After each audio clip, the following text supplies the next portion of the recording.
આજે બાલવાટિકાના ભૂલકાઓ વાર્તા કરવાના છે. ટીચર વાર્તા બોલશે અને બાળકો અભિનય કરશે. વાર્તાનું નામ છે છમવડું. તો ચાલો બાળકો, તૈયાર છો બધા? હા, ચાલો તો સરસ મજાનું ગુલાબ કરી દો, સરસ મજાનું કમળ કરી દો, સરસ મજાનું પતંગિયું કરી દો. સરસ, વેરી ગુડ. સરસ મજાની તાલી પાડી દો. શાબાશ. તો ચાલો, તૈયાર છો ને બધા? તો આપણે વાર્તાનું નામ છે છમવડું. તો અહીંયા એક શહેર હતું, એમાં એક નાનો પરિવાર રહેતો હતો ને તેમાં એક આ તાવીથાભાઈ રહેતા હતા, એક કળશીબાઈ રહેતા હતા અને એને 2 છોકરા હતા, ટબુડી અને વાડકો. હવે એક દિવસ તાવીથાભાઈને વડું ખાવાનું મન થયું. તો એ કળશીબાઈને કહે છે કે મારે વડું ખાવું છે. તો કળશીબાઈ કે લોટ તો થોડોક જ છે, એમાંથી તો 7-8 વડા થશે. તો તાવીથાભાઈ કહે છે બનાવો ને. તો કળશીબાઈ કે સારું હાલો, તો હું બનાવું છું. એ તો વડા બનાવે છે, છમ છમ અવાજ આવે છે. તો આ બાજુથી એક ગાય આવે છે અને ગાયને કળશીબાઈ વડું આપે છે અને ગાય ખાય અને જતી રહે છે. કળશીબાઈનો નિયમ હતો કે રસોઈ કરી એટલે પહેલાં ગાયને ખવડાવવું. પછી થોડીક વાર પાછું સમવડું શરૂ કરે છે. છમ છમ થાય છે ત્યાં એક કૂતરો આવે છે પૂંછડી પટપટાવતો.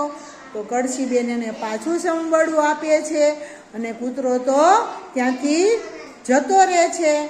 થોડીક વાર થઈ એટલે પાછા છમવડા બનાવે છે. ત્યાં મહેમાન આવે છે. મહેમાનમાં ચમચાભાઈ આવે છે, ચમચીબેન આવે છે અને એની સાથે પ્યાલી આવે છે. તો અહીંયા કળશીબાઈ છમવડું બનાવે છે તો સરસ મજાની સુગંધ આવે છે. ચમચાભાઈને તો તે તો કહે છે કે અમને છમવડું ખવડાવો. તો કળશીબાઈ તેને છમવડું આપે છે અને પછી ચમચીબાઈને આપે છે. ચમચાભાઈ ખાય છે, ચમચીબાઈ ખાય છે, પછી પ્યાલીને એક વડું આપે છે. મહેમાન તો ખાય અને જતા રહે છે. પછી થોડીક વાર થાય છે એટલે પાછા 2 છમવડું બનાવે છે અને પછી તો એક છમવડું વાડકાને આપે છે, એક છમવડું ટબુડીને આપે છે. બંને છમવડા ખાય છે. પછી સાંજ પડી જાય છે અને એક છમવડું કળશીબાઈ ખાય છે અને તાવીથાભાઈ ખાય છે, 2 ખાય છે. પછી સાંજ પડે એટલે વાડકાભાઈ અને ટબુડીબેન બંને રમવા આવે છે. ત્યાં તો સામેથી ગાય આવે છે, કૂતરો આવે છે. એ તો એને વહાલ કરવા માંડે છે અને